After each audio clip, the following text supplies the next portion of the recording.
কুরবানি এটা এমন একটা কাজ যে কাজের মাধ্যমে আল কুরবানু মা ইউতাকাররাবু বিহি ইলাল্লাহি তাআলা, অর্থাৎ কুরবানি করা এটা এমন একটা কাজ যে কাজের মাধ্যমে আল্লাহর নৈকট্য লাভ করা যায়। এবার চলে আসি, কুরবানি আমরা দিয়ে থাকি, আমাদের জানা উচিত এই কুরবানি দেওয়া এটা সুন্নাত না ওয়াজিব না ফরজ। সে সম্পর্কে বলতে গিয়ে ইমাম বুখারী রাহিমাহুল্লাহ তিনি তার সাহিহুল বুখারী গ্রন্থে কিতাবুল আদাহি এরপরে কিতাবুল আদাহি এতে একটি বাব নিয়ে এসেছেন, একটি অধ্যায় নিয়ে এসেছেন, যে বাবের বা অধ্যায়ের নাম হচ্ছে বাবু সুন্নাতিল উযহিয়া। এবং সেইখানে ইমাম বুখারী রাহিমাহুল্লাহ হযরতে বারা বিন আসিব রাদিয়াল্লাহু তাআলা আনহুর একটা খুবই গুরুত্বপূর্ণ হাদিস নিয়ে এসেছেন। হাদিসটা কি? নবী সাল্লাল্লাহু আলাইহি ওয়াসাল্লাম বলছেন, ইন্না আউয়ালু মা নাবদাউ বিহি ফি ইয়াউমিনা হাদা নুসাল্লি, কুরবানির ঈদের দিনে আমাদের সর্বপ্রথম কাজ হবে ঈদের নামাজ পড়া, সুম্মা নারজিউ ফানানহারু, তারপরে বাড়ি ফিরে কুরবানি করা। নবীজি আমার বললেন, মান ফাআলাহু ফাকাদ আসাবা সুন্নাতানা, যে সমস্ত মানুষেরা এই পদ্ধতিতে কুরবানি করলো, আসাবা সুন্নাতানা, তারা আমার সুন্নাতকে পেয়ে গেল।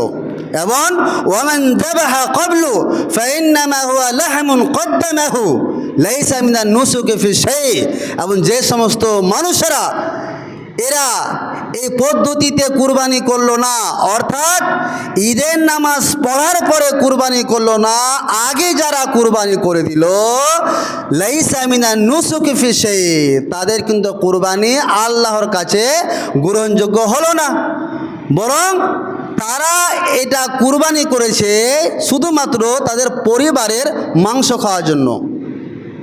তাহলে বোঝা গেল স্পষ্ট হাদিস যে কুরবানি করা হচ্ছে সুন্নাত। এবার চলে আসি আরেকটু আমরা এগিয়ে যাই, সুনানে তিরমিজিতে একটি হাদিস রয়েছে, ইমাম তিরমিজি রাহিমাহুল্লাহ তিনি হাদিসটা নিয়ে এসেছেন যে এক ব্যক্তি হযরতে ইবনে ওমর রাদিয়াল্লাহু তাআলা আনহুকে জিজ্ঞেস করলেন যে কুরবানি করা সুন্নাত না ওয়াজিব। তখন ইবনে ওমর বলছেন, আরে জাহা রাসূলুল্লাহ সাল্লাল্লাহু আলাইহি ওয়াসাল্লাম ওয়াল মুসলিমুন, যে নবী সাল্লাল্লাহু আলাইহি ওয়াসাল্লাম এবং মুসলমানেরা কুরবানি দিয়েছেন, শুধু এতটুকু।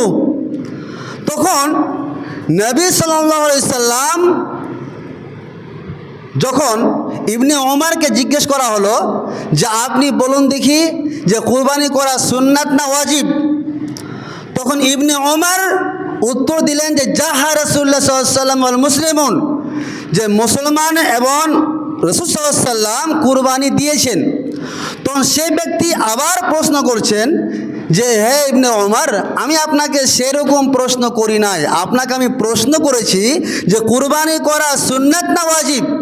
তখন ইবনে ওমর বলছেন, আতাকিলো, তোমার কি জ্ঞান নেই, তোমার কি বুদ্ধিমত্তা নেই, তোমার কি কোনো জ্ঞানই নেই যে আমি তোমাকে কথাটা কি বলছি যে জাহা রাসূলুল্লাহ সাল্লাল্লাহু আলাইহি ওয়াসাল্লাম ওয়াল মুসলিমুন, যে মুসলমানেরা এবং নবী সাল্লাল্লাহু আলাইহি ওয়াসাল্লাম কুরবানি করেছেন। এই হাদিসটা বর্ণনা করার পরে ইমাম তিরমিজি রাহিমাহুল্লাহ বলছেন যে ওয়াল আমালু আলা হাদা ইনদা আহলিল ইলমি, যিনারা জ্ঞানের পাণ্ডিত্য অর্জন করেছেন তাদের নিকটে কুরবানি দেওয়া আন্নাল উজহিয়া লাইসাত ওয়াজিবা, কুরবানি দেওয়া ওয়াজিব নয়, কিন্তু ওয়ালাকিন্নাহা সুন্নাতুম মিন সুনানি রাসূলুল্লাহ সাল্লাল্লাহু আলাইহি ওয়াসাল্লাম, কিন্তু কুরবানি দেওয়া হচ্ছে একটা সুন্নতি কাজ, ইউস্তাহাব্বু আইয়ুমালা বিহা, কুরবানি দেওয়া এই কাজটা করা একটা ভালো কাজ, সুন্নতি কাজ। স্পষ্ট হাদিস। তাহলে কুরবানি দেওয়া হয়েছে কি সুন্নতি কাজ। সুন্নাত হলেও এই কাজের প্রতি আমাদের বিশেষভাবে গুরুত্ব দিতে হবে।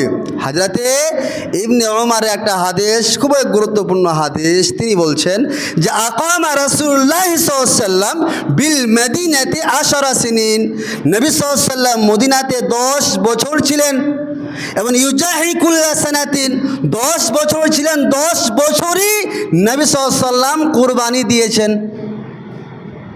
শুধু তা নয়, নবী সাল্লাল্লাহু আলাইহি ওয়াসাল্লাম অন্য হাদিসের মধ্যে বলছেন, মান ওয়াজাদা সাআতান লিআন ইউজাহি, তোমাদের মধ্যে যে ব্যক্তির কুরবানি করার ক্ষমতা রয়েছে সে যেন কুরবানি করে। ফালাম ইউজাহে, ক্ষমতা থাকা সত্ত্বেও যে সমস্ত মানুষেরা কুরবানি করবে না, নবীজি আমাদের বলছেন ফালা ইয়াহযুর মুসাল্লানা, তারা যেন ঈদগাহে মাঠে উপস্থিত না হয়। তাহলে সুন্নাত হলেও এই কাজের প্রতি আমাদের বিশেষভাবে গুরুত্ব দিতে হবে। নবীজি স্পষ্ট বলে দিলেন, মান ওয়াজাদা সাআতান, যাদের কুরবানি দেওয়ার ক্ষমতা রয়েছে, লাই ইউজাহি, তারা যেন কুরবানি করে। ফালাম ইউজাহে, তারা যদি কুরবানি না করে তাহলে ফালা ইয়াহযুর মুসাল্লানা, তারা যেন ঈদগাহে মাঠে উপস্থিত না হয়। তাহলে বোঝা যাচ্ছে সুন্নাত হলেও এই কাজের প্রতি আমাদের বিশেষভাবে প্রাধান্য দেওয়া আমাদের ওপর আবশ্যক। এবার চলে আসি নবী সাল্লাল্লাহু আলাইহি ওয়াসাল্লাম আরাফার মাঠে, আমি শর্ট করে চলে যাচ্ছি, অনেক আলোচনা রয়েছে, কাজে লম্বা নয়। নবী সাল্লাল্লাহু আলাইহি ওয়াসাল্লাম আরাফার মাঠে ভাষণ দিচ্ছেন।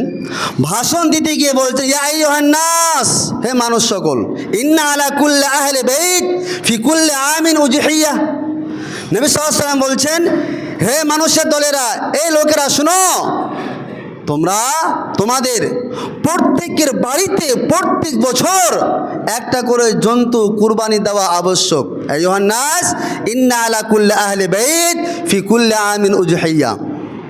তাহলে স্পষ্ট হাদিস, সুন্নাত হলেও আমাদের ওপরে এই কুরবানিকে গুরুত্ব দেওয়া হচ্ছে আবশ্যক। এবার চলে আসি, কুরবানি করার আগে আমাদের কিছু মাসলা মাসাইল, কিছু গুরুত্বপূর্ণ কথা আমাদের জানা অপরিহার্য।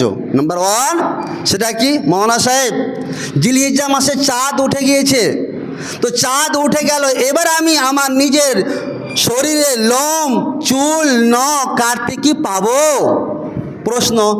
তাহলে এর উত্তর হচ্ছে নবী সাল্লাল্লাহু আলাইহি ওয়াসাল্লাম হাদিসের মধ্যে বলেন, মান রাআ হিলালা জিলহিজ্জা, তোমাদের মধ্যে যে ব্যক্তি দেখলো যে জিলহিজ্জা মাসে চাঁদ উঠে গিয়েছে, ওয়া আরাদা আইয়ুজাহি, এবং তোমাদের মধ্যে যে সমস্ত মানুষেরা কুরবানি করার ইচ্ছা করেছে, যাদের নামে কুরবানি রয়েছে, তারা যেন ফালা ইয়াখুজ মিন শারিহি ওয়ালা মিন আজফারিহি, তারা যেন তাদের শরীরের লোম চুল নখ না কাটে। এবং এই হাদিসটাকে নিয়ে মতভেদ রয়েছে। কেউ কেউ বলছেন না, একটা ফ্যামিলি থেকে 7 ভাগে হোক, যেহেতু কুরবানি রয়েছে তো ফ্যামিলির সবাইকে মানে নখ কাটতে হবে না, চুল কাটতে হবে না। কিছু কিছু মুহাদ্দিসগণ বলছেন যে না, যেহেতু এখানে স্পেশালি একবারে বিশেষভাবে বলে দেওয়া হয়েছে যে যারা কুরবানি করবে তারা নখ চুল কাটবে না। হাদিসের ব্যাখ্যা, কাজে স্পষ্ট হাদিস, একটা ফ্যামিলি থেকে যদি একটা জন্তু থাকে, ছাগল থাকলো, তাহলে সবারই ওপর সেটা অপরিহার্য, চুল নখ কাটবে না। কিন্তু যদি একটাই, এই বসে থাকো না, এভাবে ডিস্টার্ব দিলে খবর দেওয়া যায়, বসে থাকো।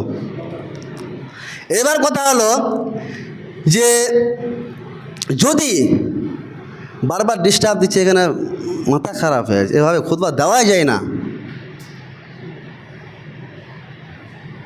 এবার চলে আসি, যদি কুরবানির বিষয়টা একটা ফ্যামিলি থেকে যদি হয়, একটা জন্তু দিলাম সবাই, তাহলে সবাই সেটাকে প্রাধান্য দিবে, যে শরীরের চুল লোম কাটবে না, নখ কাটবে না।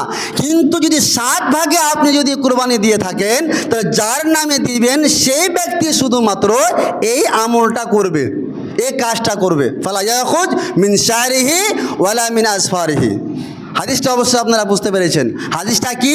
নবীজি বলেন, মান রাআ হিলালা জিলহিজ্জা, যখন জিলহিজ্জা মাসে চাঁদ উঠে যাবে, ওয়া আরাদা আন ইউজাহি, এবং তোমাদের মধ্যে যে সমস্ত মানুষেরা কুরবানি করার ইচ্ছা করেছে, তারা যেন ফালা ইয়াখুজ মিন শারিহি ওয়ালা মিন আসফারিহি, তারা যেন তাদের শরীরে লোম এবং নখ না কাটে। নাম্বার 2, আমরা এবার জন্তু কিনবো, কুরবানি দেব, কি থেকে দেব? মহিষ থেকে, ছাগল থেকে, ভেড়া থেকে, দুম্বা থেকে সেই পদ্ধতিটাও আল্লাহ রাব্বুল আলামিন শিখিয়েছেন।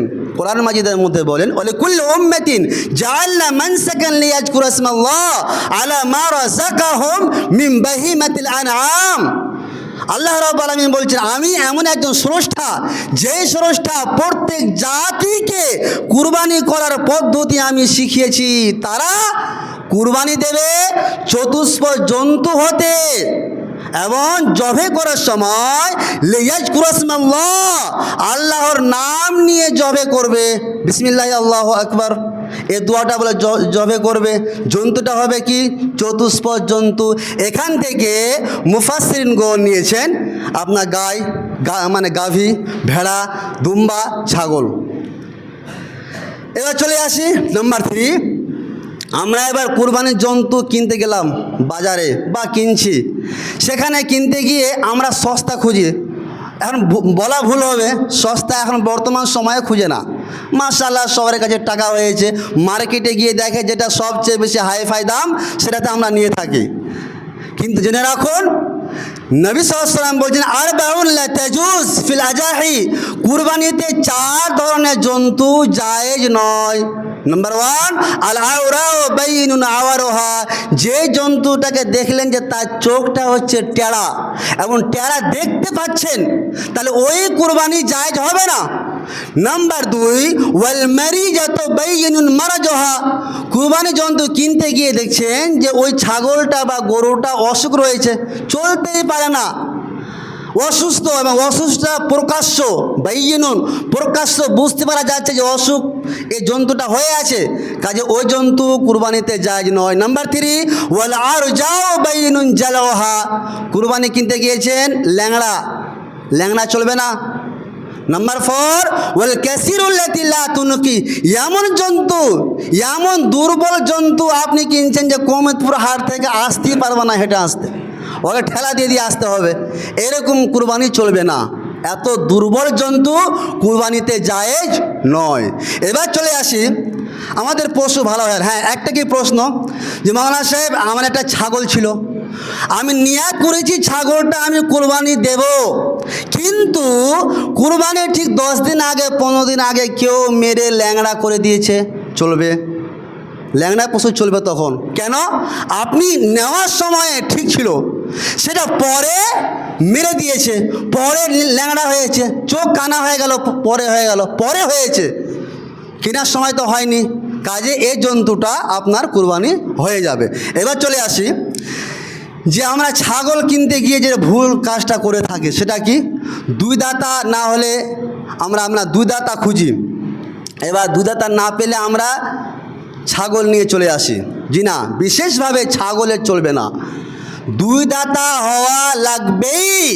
নবীজি বলছেন, লা তাজবাহু ইল্লা মুসিন্না ইল্লা আন ইয়াসুরা আলাইকুম ফাতাজবাহু জাযাতাম মিনাদ দানি। নবীজি বলছেন, তোমরা কুরবানি জন্তু 2 দাঁতা না হলে জবে করবে না। কিন্তু হ্যাঁ, আমি গিয়েছি বাজারে, এবার কিনতে গিয়ে দেখছি যে দুম্বা পাচ্ছি, কিন্তু 2 দাঁতা নয়, ভেড়ি পাচ্ছি, কিন্তু 2 দাঁতা নয়। তো সেইখানে ওই দুম্বা আর শুধুমাত্র ভেড়, এই 2 জন্তু ছাড়া সবাইকে 2 দাঁতা লাগবেই। শুধুমাত্র ভেড় আর দুম্বাতে 2 দাঁতা না হলেও চলবে, কিন্তু 1 বছর তার বয়স হতে হবে। দুম্বার যদি বয়স 1 বছর হয়ে যায়, দাঁতা যদি না থাকে, কুরবানি চলবে। ভেড়া যদি আপনি কিনতে গিয়েছেন 1 বছর বয়স হয়েছে, দাঁতা নেই, কুরবানি চলে যাবে। ছাগল 2 দাঁতা নেই, লাগবেই, বয়স 1 বছর হলেও লাগবেই, 2 দাঁতা লাগবে। 2 দাঁতা না হলে লা তাজবাহু, জবে করবে না, কুরবানি দিবে না। এবার চলে আসি, আমরা কুরবানি দিয়ে থাকি, আমাদের মধ্যে কিছু কিছু আলেম রয়েছে, তিনারা ফতোয়া দিয়ে থাকেন, এটা আমি শুনেছি, তাও যে মেয়েদের নাকি আলাদাভাবে কুরবানি দিতে হবে, অথবা যিনারা মুসাফির তিনাদের নাকি আলাদাভাবে কুরবানি দিতে হবে।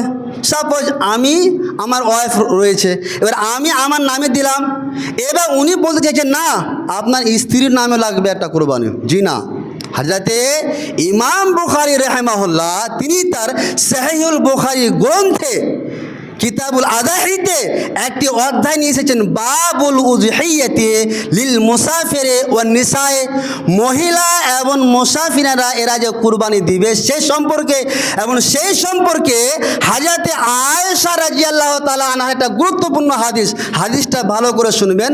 হযরতে আয়েশা বলছেন, আন্না নবী সাল্লাল্লাহু আলাইহি সাল্লাম দাখালা আলাইহা ওয়া হাজাত বিসারিফা ক্বাবলা আন তাদখুলা মক্কা, মক্কা প্রবেশ হওয়ার আগে সারফ নামক একটা জায়গা রয়েছে, সেই জায়গাতে আমি, আয়েশা বলছেন, আমি হায়জাগ্রস্ত অসুখে লিপ্ত ছিলাম এবং সেই সময়ে নবী সাল্লাল্লাহু আলাইহি সাল্লাম আমার কাছে আসলেন। তো ওয়াহিয়া তাবকি, হযরত আয়েশা খুব কান্না করছেন। কেন? হায়জাগ্রস্ত অসুখে লিপ্ত হয়েছে বলে হযরত আয়েশা খুব কান্না করছেন। তো নবীজি বললেন, ইয়া আয়েশা মালাকি আনাফিস্তে, কি হয়েছে তোমার, তুমি কান্না করছো কেন, তুমি কি হায়জাগ্রস্ত অসুখে লিপ্ত হয়েছো? হযরত আয়েশা বলছেন, নাম, হ্যাঁ। তখন নবীজি বলেন, আরে কান্নার কি বিষয় রয়েছে, ইন্না হাজা আমরুন কাতাবাহু আলা বানাতি আদম, শুনো, আদমের যত মেয়ে সন্তান কন্যা সন্তান পৃথিবীতে জন্ম নিবে সবারই ভাগ্যে এই হায়জা নামক অসুখটা আল্লাহ রাব্বুল আলামিন লিপিবদ্ধ করে দিয়েছেন যে এই অসুখে লিপ্ত হবে। কাজে কান্নার কোনো বিষয় নেই। ফাকজি মায়াকজিল হাজ্জ, একজন হাজী সাহেব হয় সম্পাদন করতে গেলে যা কাজ করতে হয়, যা কাজ করার প্রয়োজন, তুমিও সবগুলো পালন করো, শুধুমাত্র আল্লাহ তাতুফি বিল বাইত, শুধুমাত্র কাবা ঘরে তাওয়াফ করবে না। এবার হযরত আয়েশা বলছেন, ফালাম্মা কুন্না বিমিনান, যখন আমি মেনায় উপস্থিত হলাম, যিনারা হাজী সাহেব তিনারা ভালো করে জানবেন, যখন মেনায় আমি উপস্থিত হলাম, হয়তো আয়েশা বলছেন, তো উতি তো বেলাহমিন বেবাকার, গাভীর গোশত আমার সামনে নিয়ে আসা হলো। তো আমি তাদেরকে জিজ্ঞেস করলাম, মা হাজা, এগুলো কিসের মাংস? তখন তিনারা উত্তর দিলেন যে জাহা রাসূলুল্লাহ সাল্লাল্লাহু আলাইহি ওয়াসাল্লাম আন আজওয়াজিহি বিল বাকার, নবী সাল্লাল্লাহু আলাইহি ওয়াসাল্লাম তিনি তিনার স্ত্রীদের তরফ থেকে কুরবানি দিয়েছেন। তিনি বললেন না যে প্রত্যেকটা স্ত্রীর তরফ থেকে মানে কুরবানি দিয়েছেন, সিঙ্গেল নয়, সবারই তরফ থেকে, অর্থাৎ নবীজির এবং নবীজির পুরো পরিবার থেকে তিনি কুরবানি দিয়েছেন। তাহলে স্পষ্ট ক্লিয়ার, মহিলাদের মুসাফিরদের আলাদাভাবে কুরবানি দেওয়া সুন্নাত নয়, দিলে দিতে পারে কিন্তু বাধ্যতামূলক নয়। এবার চলে আসে যে আমরা কুরবানি দেব, আমাদের মধ্যে একটা মতভেদ মাসালা রয়েছে যে 7 ভাগে চলবে কি চলবে না। শুনে রাখুন, 7 ভাগে কুরবানি দেওয়া চলবে, সঠিক হাদিস। তবে উত্তম হলো একটা জন্তু একটা পরিবারের পক্ষ থেকে দেওয়া। আশা করা যায় বুঝতে পেরেছেন। 7 ভাগে কুরবানি দেওয়া চলবে, তবে উত্তম হলো, আফজাল হলো একটা পরিবার থেকে একটা জন্তু কুরবানি দেওয়া। হযরতে আতা বিন ইয়াসার রাদিয়াল্লাহু তাআলা আনহু তিনি হযরতে আবু আইয়ুব আনসারীকে জিজ্ঞেস করলেন যে নবীজির যুগে কুরবানি দেওয়ার পদ্ধতি কি ছিল, নবীজির যুগে কুরবানি তারা কেমন করে দিত। তখন হযরতে আবু আইয়ুব আনসারী উত্তর দিলেন যে কানা রাজুল ইউজাহি বিশাতি আনহু ওয়া আন আহলি বাইতিহি ফায়াকুলুন ওয়া ইউতঈমুন, নবীজির যুগে কুরবানি দেওয়ার পদ্ধতি ছিল একটা জন্তু একটা পরিবারের পক্ষ থেকে দিত এবং ফায়াকুলুন তারা নিজে খেত, ওয়া ইউতঈমুন অপরকে খাওয়াতো। আপনার মতন আমার মতন বেইনসাফি নয়। খাসির মাংস আমরা যদি কুরবানি করি তো 20 কিলো হয়েছে, আপনি 19 কিলো খেয়ে নেন, এটা কি? এবার চলে আসছে আরেকটু এগিয়ে চলে যায়। তাহলে নবীজির যুগে কুরবানি দেওয়ার পদ্ধতি ছিল একটা পরিবারের পক্ষ থেকে একটা জন্তু দেওয়া, এবং 7 ভাগে কুরবানি চলবে। হযরত ইবনে আব্বাসের হাদিস, উনি বলছেন কুন্না মা রাসূলুল্লাহ সাল্লাল্লাহু আলাইহি ওয়াসাল্লাম ফি সাফারিন, আমি নবী সাল্লাল্লাহু আলাইহি ওয়াসাল্লামের সাথে সফরে ছিলাম। ফাহাজার আল আজহা, কুরবানি চলে আসলো। কুরবানির সময় চলে আসলো, আমরা কি করলাম? ফাশতারাকনা ফিল বাকারাতি সাবাতান, গরুতে গাভীতে আমরা 7 ভাগায় অংশগ্রহণ করলাম, এবং ওয়াফিল বাঈরে আশরাতান, এবং উটে 10 ভাগে আমরা অংশগ্রহণ করে নিলাম। তাহলে স্পষ্ট হাদিস। এবার কেউ কেউ বলছেন যিনারা ভালো মুফতি সাহেব যে এটা তো সফরের অবস্থা। জি না, সফর মুকিম দুটো অবস্থায় চলবে। আকসার মুহাদ্দিসগণ এর ব্যাখ্যা করেছেন দুটোই চলবে। 7 ভাগে কুরবানি দেওয়া চলবে, একবার নিঃসন্দেহ হাদিস, এর মধ্যে কোনো সন্দেহ নেই। তবে আফজাল উত্তম হলো একটা পরিবারের পক্ষ থেকে একটা জন্তু কুরবানি দেওয়া। তাহলে ক্লিয়ার? এবার আমরা তাহলে জন্তু কিনে নিলাম, 7 ভাগে অংশগ্রহণ করে নিলাম, 2 দাতা আমরা কিনে নিলাম। এবার চলে আসি কুরবানি যে আপনারা জবে করছেন বা আমরা জবে করি, জবে করার সময়ে অধিকাংশ মানুষকে দেখতে পাওয়া যায় জন্তুটাকে একটা গাছে দাঁড় করিয়ে রেখেছে গাছের নিচে আর বা পার্শ্বে, এবং তার পার্শ্বে অস্ত্রকে ধারালো করছে। এটা ঠিক নয়, এটা ঠিক নয়। জন্তুকে দেখিয়ে আপনি অস্ত্র ধারালো করবেন কেন? আপনার উচিত ছিল সেই আড়ালে কোথায় গিয়ে অস্ত্রকে ধারালো করে নেওয়া। কাজেই জন্তুকে জবে করার আগে সুন্দরভাবে অস্ত্রকে ধারালো করবেন, তবে জন্তুর সামনে নয়, জন্তুকে দেখিয়ে দিয়ে নয়। নবী সাল্লাল্লাহু আলাইহি ওয়াসাল্লামের হাদিস, ইন্নাল্লাহা কাতাবাল ইহসান আলা কুল্লি শাইইন, নিশ্চয় আল্লাহ রাব্বুল আলামিন প্রত্যেক জিনিসের উপরে দয়া করাকে ফরজ করেছেন।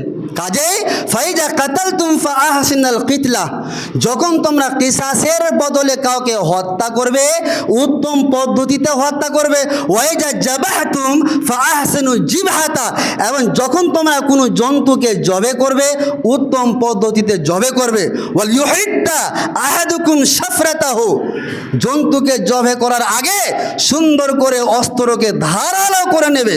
ওয়াল ইউরিহ জাবিহাতাহু, জন্তুকে জবে করার পরে আরাম দিবে। দেখবেন যে বিশেষ করে আমি কয়েকবার গিয়েছি জবে করতে, তো জবে করতে গিয়ে কেটে দিলাম, মুনিশ সাহেব হুলকুমে ঢুকাও। কেন ঢুকাবে হুলকুমে? কোথায় আপনি পেলেন? ওয়াল ইউহিদ্দা আহাদুকুম শাফরাতাহু ওয়াল ইউরিহ জাবিহাতাহু, ওই জন্তুটাকে আরাম দিতে হবে, আস্তে আস্তে তার শ্বাসটা যাবে না। ঢুকাও হুলকুমে। খবরদার, সাবধানতা অবলম্বন করুন, দয়া করুন, জন্তুর ওপরে দয়া করতে শিখুন। আর সবচেয়ে বেশি খারাপ লাগে যেটা আমি সামনে আসি, সেটা কি? আগে এই হাদিসটা ক্লিয়ার করে দিই যে এবার তাহলে আপনি বুঝতে পারলেন অস্ত্রকে ধারালো করবেন, আর জন্তুর সামনে আপনি অস্ত্র ধারালো করবেন না। এক সময় নবী সাল্লাল্লাহু আলাইহি ওয়াসাল্লাম এক ব্যক্তির পাশ দিয়ে চলে যাচ্ছেন। ওই ব্যক্তিটা কি করেছে? কত পাকা ছাগলকে জবে করছে, তার কাঁধে পা রেখে রয়েছে আর এক হাতে অস্ত্র ধারালো করছে। নবীজি বললেন, আবরে আফালা কাবলা হাজা, তুমি এই কাজটা আগে করলে না কেন? তোমাকে কাজটা এখনই কি করতে হবে? আর তুমি তাহা মাউতাতিন, তুমি এই জন্তুটাকে কয়বার জবে করতে চাইছো? তুমি এখন একবার জবে করছো, তুমি অস্ত্র ধারালো করছো তার কাঁধে পা দিয়ে, এবং সে জন্তুটা তোমার দিকে বারবার দেখছে, তার চোখ থেকে অস্ত্র প্রবাহিত হচ্ছে। আর যখন তোমার অস্ত্র ধারালো হয়ে যাবে তখন তুমি আবার সুন্দরভাবে জবে করে দিবে। আফালা কাবলা হাজা, এই কাজটা তুমি আগে করলে না কেন? তাহলে ক্লিয়ার? এবার চলে আসি কুরবানি জবে করার সময়ে আমাদের যেটা হয়ে থাকে, মৌলভী সাহেবকে আমরা খুঁজি। মৌলভী সাহেব না হলে হালাল হবে না, মানে মৌলভী সাহেবের পিছনে ঘুরো এখন। এবার মৌলভী সাহেব হলো একাই, ওই এবার কতজনের কুরবানি জবে করবে? সাবধানতা অবলম্বন করুন। ইমাম বুখারী রাহিমাহুল্লাহ একটি বাব বেঁধেছেন, শর্ট করে বলছি, বাবে বলে দিয়েছেন যে ফাজাবাহুমা বিয়াদিহি, নিজের কুরবানি নিজেই জবে করুন, নিজের কুরবানি নিজেই জবে করুন। আজকে আপনাকে আমি কুরবানি করার পদ্ধতি শিখিয়ে দিচ্ছি, নিজের কুরবানি নিজেই জবে করুন, এটা হলো বেটার বেস্ট। যদি না পারেন কমপক্ষে 7 জনে এসে জন্তুটাকে ধরে রাখেন, একটু মনে আক্ষেপ করেন, আহারে তোমাকে জবে করছি, এই কষ্টটা কমপক্ষে অনুভব করুন। কিন্তু দেখতে পাওয়া যায়, বাপ এ তো রোমান্টিক, হাসতে হাসতে হাসতে জবে করছে, মনটা একবারও আক্ষেপ আসে না। আপনাকে যদি কুরবানি করা হয় আপনার মনটা কেমন লাগবে? ব্যথা আসবে না? জন্তু জবে করার সময় দেখা গেলো 7 জনের মধ্যে 4 জনই নেই, বাইক নিয়েও ঘুরছে, আর একটা ফোন করছে মাংস হলো, জবে করা হলো। একটা বাটপাড়ির সীমানা আছে, বাটপাড়ি একটা সীমা আছে, সীমা ছড়ায়েন না। কুরবানি দিয়েছেন এতটুকু হুঁশ রাখে নিজের কুরবানি নিজে জবে করুন। নবী সাল্লাল্লাহু আলাইহি সাল্লামের হাদিসটি বর্ণনা করছেন হযরতে আনাস, তিনি বলছেন জাহান নবী সাল্লাল্লাহু আলাইহি সাল্লাম বেকাবশাইন আমলাহাইনে, নবী সাল্লাল্লাহু আলাইহি সাল্লাম দুটি সাদা মেন্ঢাকে জবে করছেন। জাহান নবী সাল্লাল্লাহু আলাইহি সাল্লাম বেকাবশাইন আমলাহাইন। তো ফারাইতুহু, হযরত আনাস বলছেন আমি নবীজিকে দেখলাম ওয়াজিআন কাদামাহু আলা সিফাহিমা, নবী সাল্লাল্লাহু আলাইহি সাল্লাম সেই জন্তুটার কাঁধে পা রেখেছেন, গার্দানে রাখার পরে ইউসাম্মি ওয়া ইউকাব্বির, বিসমিল্লাহ আল্লাহু আকবার বললেন। ফাজাবাহুমা বিয়াদিহি, নবী সাল্লাল্লাহু আলাইহি সাল্লাম নিজের কুরবানি নিজেই জবে করলেন। কুরবানি করার সঠিক পদ্ধতি শিখে নেন। বেশি কিছু দোয়া শিখতে হবে না, মৌলবীর হাত পা ধরতে হবে না, মুফতির হাত পা ধরতে হবে না। সহজ পদ্ধতি কুরবানি করা, সেটা কি? জন্তুটাকে বাম দিকে শুয়ে রেখে দেন। শুয়ে রেখে দেওয়ার পরে আপনি আপনার একটা পাকে তার গার্দানে উঠিয়ে দেন, তাহলে সেভ হবে। তারপরে বিসমিল্লাহ আল্লাহু আকবার বলে ডান হাতে জমা করে দেন। এতটুকু, বেশি কিছু নয়। আপনার মনে হয় যে মৌলভী সাহেবরা মনে হচ্ছে কত যে দোয়া বলছে, বেশি দোয়া না, শুধু বিসমিল্লাহ আল্লাহু আকবার, এতটুকু দোয়া। কাজে এবার কুরবানি জবে হয়ে গেল। এবার চলে আসি মাংস এবার বিতরণ। মাংস বিতরণের ব্যাপারে যেটা আমাদের মধ্যে রয়েছে, 3 ভাগের 2 ভাগ 1 ভাগ এরকম হাদিস নেই। তবে শুনে রাখুন আল্লাহর বাণী, ফাকুলু মিনহা ওয়াতিমুল বাইসাল ফাকির, কুরবানির মাংস তোমরা খাও, অপরকে খিলাও। ফাকুলু মিনহা ওয়াতিমুল কানিআ ওয়াল মুতাররা, কুরবানির মাংস খাও এবং যারা চাইছে আর যারা চাইছে না উভয়কে দাও। আপনি কুরবানি দিলেন, আপনার কি উচিত হবে? সব মাংস খেয়ে ফেলা? এটা কি আপনার উচিত? এটা কি আপনার উচিত যে মাংস আপনি সম্পূর্ণ খেয়ে নেবেন? কুরবানি দেওয়ার তাহলে সিস্টেম কি হলো ভাই? কুরবানি আপনি দিয়েছেন, আপনার উচিত হবে আপনার পরিবারকে দেখা, আশেপাশে লোকে দেখা। এবার 3 ভাগ কেন, 4 ভাগ হয়ে যেতে পারে। দেখা হলো যে এই টোলাতে কুরবানি আমি একাই দিয়েছি, আর 10 জন দেয়নি, আমার 20 কেজি হয়েছে, 15 কেজি দেখা হলো বিলাতে হবে, বিলিয়ে দিলাম।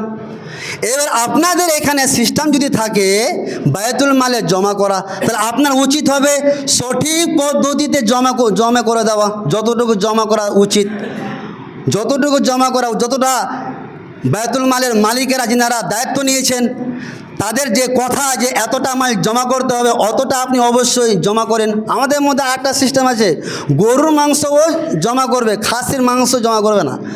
নিয়াত কি আপনার? আপনার নিয়াতে কিছু বোঝা যায় না। খাসির মাংসতে আপনার এত ব্যথা কেন? আর গরুর মাংস মনে হিসাব যদি 5 কিলো বেশি নেয় না তো নিয়ে নাও, খাসির মাংস দিছি না। এরকম মন মানসিকতাকে চেঞ্জ করুন, নিয়াতকে পরিষ্কার করুন। হাবিল হযরতে আদম আলাইহিস সালামের সন্তান একটা খুবই গুরুত্বপূর্ণ কথা বলেছেন, খুব গুরুত্বপূর্ণ কথা। সেই কথাটা বলতে গিয়ে একটু আলোচনা, আজকে একটু 5 মিনিট লেট বেশি হোক, যেটা আমরা গুরুত্বপূর্ণ একটা কাজ কুরবানি করব। তো হাবিল একটা গুরুত্বপূর্ণ কথা বলেছিলেন। সে সময় আদমের যুগে সন্তান হতো একসাথে জামা, তো একসাথে এক গর্ভে ছেলে মেয়ে হতো, আর এক গর্ভে ছেলে মেয়ে হতো। তো সে সময়ে বিয়ে দেওয়ার পদ্ধতি ছিল প্রথম ছেলের সাথে দ্বিতীয় মেয়েটার বিয়ে হবে এবং দ্বিতীয় ছেলেটার সাথে প্রথম মেয়ের বিয়ে হবে।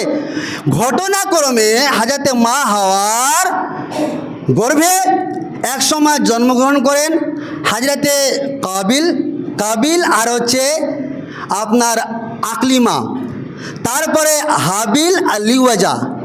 এবার বিয়ে দেওয়ার পদ্ধতি হলো আকলিমার সাথে বিয়ে হবে হাবিলের, আর কাবিলের সাথে বিয়ে হবে লিওয়াজা। আকলিমা দেখতে সুন্দর। এবার কাবিল বলছে না, আমি আমার নিজের বোনকে বিয়ে করব। তখন এটা বলো কেন, এটা তো অসম্ভব, বিয়ে দেওয়ার তো একটা হালাল একটা পদ্ধতি রয়েছে, তুমি তোমার নিজের বোনকে বিয়ে করতে পারো না। যাই হোক, আল্লাহর আদেশ আসলো যে তোমরা কুরবানি পেশ করো। এবার কাবিল কিছু গম কুরবানি পেশ করলো, কোথায়? পাহাড়ের চূড়ায়। আর হাবিল একটা মানে দুম্বা কুরবানি পেশ করলো। তো সেই সময় এখনকার যুগে কী হয় যে কুরবানি আল্লাহর কাছে গ্রহণযোগ্য হলো কি না হলো আমরা আপনারা কিছু বুঝতেই পারি না। সেই সময়ে কুরবানি কবুল হলো কি না হলো বুঝতে পারা যেত। আকাশ থেকে একটা আগুন আসতো এবং যেই জিনিসটাকে পুড়িয়ে নিয়ে চলে যেত, বুঝতে পারতো যে এর কুরবানি কবুল হয়ে গেল। তো এরা যখন কুরবানি পেশ করলো, তো হাবিলের যে দুম্বাটা কুরবানি দিয়েছিল, ওপর থেকে আগুন এসে সেটাকে উঠিয়ে নিয়ে চলে গেল। এবার থাকলো গম, পড়ে থেকে গেল। তাহলে এবার কাবিলের কুরবানি কবুল হলো না। এইবার কাবিল বলে ফেললো, লাআকতুলান্নাকা, আমি তোমাকে হত্যা করব। ওয়াতলু আলাইহিম নাবা ইবনে আদম বিল হাক্কি ইজ কাররাবা কুরবানান। আল্লাহ রাব্বুল আলামিন বলছেন, হে মুহাম্মদ সাল্লাল্লাহু আলাইহি ওয়াসাল্লাম, এই ঘটনাটাকে তুমি তোমার উম্মতের সামনে পেশ করো, আলোচনা করো যে তাদের দুজনের মধ্যে একজন কুরবানি দিল, দুজনের কুরবানি দিল, একজনের কুরবানি কবুল হলো, আর একজনের কুরবানি কবুল হলো না। এবার কাবিল বলে ফেললো হাবিলকে, লাআকতুলান্নাকা, আমি তোমাকে হত্যা করব। হাবিল তখন একটা খুব গুরুত্বপূর্ণ কথা বলেছিলেন, ভাই শুনে রেখো, তুমি আমাকে হত্যা করবে ঠিক আছে, কিন্তু জেনে রেখো, ইন্নামা ইয়াতাকাব্বালুল্লাহু মিনাল মুত্তাকিন, আল্লাহ রাব্বুল আলামিন এমন একজন স্রষ্টা, ফালতু লোকের কুরবানি কবুল করে না। যাদের নিয়ত পরিষ্কার নেই তাদের কুরবানি কবুল করে না। ইন্নামা ইয়াতাকাব্বালুল্লাহু মিনাল মুত্তাকিন, মুত্তাকিনদের, আল্লাহর ভীরু যার ভয় রয়েছে, আল্লাহর ভীরুতা যে মানুষটার অন্তরে রয়েছে, তাদেরই কুরবানি আল্লাহ কবুল করেন। কেন? লা ইয়ানালাল্লাহা লুহুমুহা ওয়ালা দিমাউহা, আপনি যে জন্তুটাকে জবে করেন সে জন্তুর মাংস রক্ত আল্লাহর কাছে পৌঁছায় না, কিন্তু কি পৌঁছায়? ওয়ালাকিন ইয়ানালুহু তাকওয়া মিনকুম, আপনার অন্তরে কি আলোচনা রয়েছে, আল্লাহর ভয় আছে কি না, আপনি কুরবানি দিয়েছেন আল্লাহকে সন্তুষ্ট করার উদ্দেশ্যে কি না, এটাই আল্লাহর কাছে পৌঁছায়। কাজে কুরবানি দেবেন ইনশাআল্লাহ, নিয়াতকে পরিষ্কার করুন এবং যার যেটা হক কুরবানি দেওয়ার পরে, যার যেটা হক আশেপাশে প্রতিবেশী, তার পাশাপাশি হলো যারা কুরবানি দিয়েছেন ওদেরকেও আপনি নিয়ে আসলেন, ভাই চলো আমার বাড়িতে খেয়ে নাও। এবার আপনি ওকে ডাকলেন, তাহলে এটা ভ্রাতৃত্ব বন্ধন হবে, এক অপরের সাথে ভালোবাসা হবে। এটা আমাদের মধ্যে উঠে গিয়েছে, কেউ কাকে ডাকার সিস্টেম নেই। ডাকলে লাভ কতটুকু, একটা ভালোবাসা বৃদ্ধি পাবে। চলেন ভাই আমার বাড়িতে খেলেন, কুরবানি দিয়েছি তো কী হলো। এইরকমভাবে ভ্রাতৃত্ব যাতে বেশি হয় এবং মৈত্রী বন্ধুত্ব যাতে স্থাপন বেশি হয়, এই কাজগুলো করুন। কুরবানি দেবেন, কুরবানির মাংস যতটুকু দেওয়া প্রয়োজন, যতটা আপনাদের সিস্টেম রয়েছে ততটুকু অবশ্যই দেবেন এবং নিয়াতকে পরিষ্কার করে দেবেন, নিয়াতে কোনো ঝামেলা রাখবেন না। এমন করে কুরবানি দেন যাতে করে মা ইউতাকাররাবু বিহি ইলাল্লাহ, যাতে করে আল্লাহর নৈকট্য লাভ করা যায়, আল্লাহকে সন্তুষ্ট করা যায়। অবশেষে আল্লাহর কাছে প্রার্থনা করি, হে পরওয়ারদিগার আলাম, আমরা যে কুরবানি দেব ইনশাআল্লাহ, সে কুরবানি যেন তোমার কাছে গ্রহণযোগ্য হয়, তার তুমি ক্ষমতা দিও। সকলে পড়ুন আল্লাহুম্মা আমিন। আউযু বিল্লাহি মিনাশ শাইতানির রাজিম। বিসমিল্লাহির